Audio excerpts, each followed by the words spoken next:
Hola mis amados del chat. Hoy quiero hablarles de un texto que aparece en el Evangelio de Lucas, capítulo 15, versículo 1.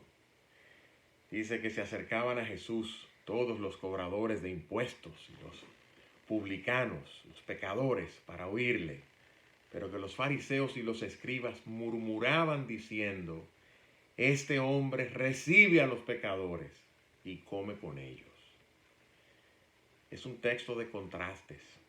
Se acercaban a Jesús los cobradores de impuestos, los aborrecibles, los despreciables, los traidores y los pecadores. Claro, cuando Lucas dice los pecadores, él se está refiriendo no a pecadores genéricos, todos somos pecadores. No, en mi entendimiento él está haciendo esa énfasis para decir los pecadores conocidos, los delincuentes, los pecadores bien corruptos, los que todo el mundo sabía quiénes eran. Y se acercaban a Jesús para oírle, dice el texto. Él especifica, para oírle, él era un rabino.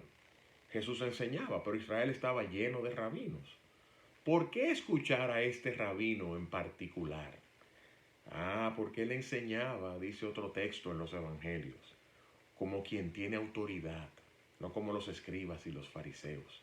Él cuando enseñaba no decía, Moisés dice, o los antiguos dicen, o el Talmud dice. No, él decía, yo os digo. Él enseñaba con la autoridad de Dios, quien él era, y con la autoridad de ser el dador de la ley. Y eso a la gente le atraía, la autoridad con la que Jesús hablaba. Pero el comentario de Lucas dice algo más. ¿Por qué se acercaban los pecadores a Jesús? ¿Qué percibían ellos en él, además de su autoridad? Bueno, por contraste, los fariseos eran los rabinos, los líderes espirituales en Israel, los que presidían en la sinagoga, los que tenían autoridad moral y espiritual.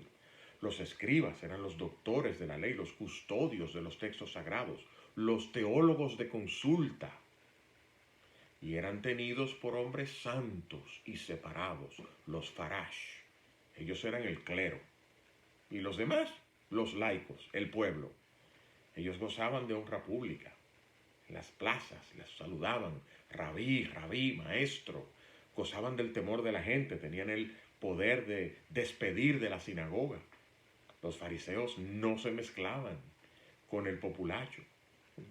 Y llega este maestro que no pertenece a la escuela de los fariseos, recibe a los pecadores, come con ellos, habla con ellos, se mezcla entre ellos.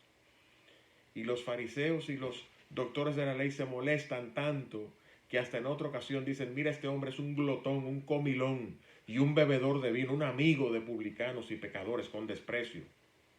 ¿Por qué? Porque Jesús recibía a los pecadores con apertura y con regocijo. Él comía con ellos, una señal de amistad, de camaradería, de comunión, de cercanía. Los fariseos eran sepulcros blanqueados, Jesús les dijo. Ellos por fuera parecían santos, pero por dentro estaban llenos de inmoralidad y de rapacidad y de inmundicia. Ellos se preocupaban mucho por la opinión de la gente, que pensaran que ellos eran santos e irreprensibles. Pretendían guardar la ley, pero la violaban con sus tradiciones y sus torceduras. Jesús los llamó hijos del infierno. Jesús, en cambio, dice el texto en el original, recibía prosdeketai, recibía a los pecadores con apertura, con calidez, como cuando uno se saluda, con un abrazo, con un high five, con una sonrisa, con entusiasmo, con fervor. Así era Jesús con los pecadores, siendo Dios encarnado, siendo santo y sin mancha y sin contaminación. Pedro dijo, en él nunca se halló pecado ni engaño en su boca. Pablo, que lo conoció siendo fariseo y siendo enemigo de él, cuando vino al cristianismo, dijo, no, él era el Hijo de Dios, santo, sin mancha, sin contaminación, separado de los pecadores, pero no separado como los fariseos, separado porque él no pecó. Por eso fue a la cruz, en lugar del pecador. Por eso, lo que los teólogos llaman su obediencia activa, él guardó toda la ley, la cumplió perfectamente la intención y los detalles de la ley. Y después fue a la cruz, no por sus pecados, sino para pagar el precio que la ley demandaba al que la violaba. Lo que los teólogos llaman expiación vicaria, sacrificio por el pecado en sustitución del pecador.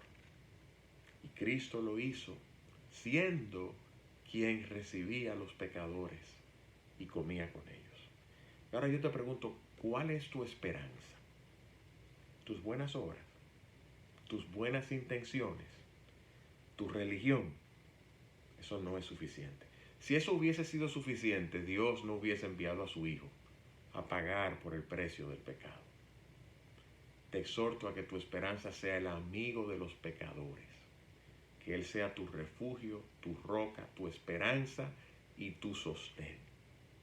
Ven a Él, ve a Él, y Él te recibirá con alegría, con candor, con regocijo. Pondrá una mesa frente a ti y te hará su hijo por la fe.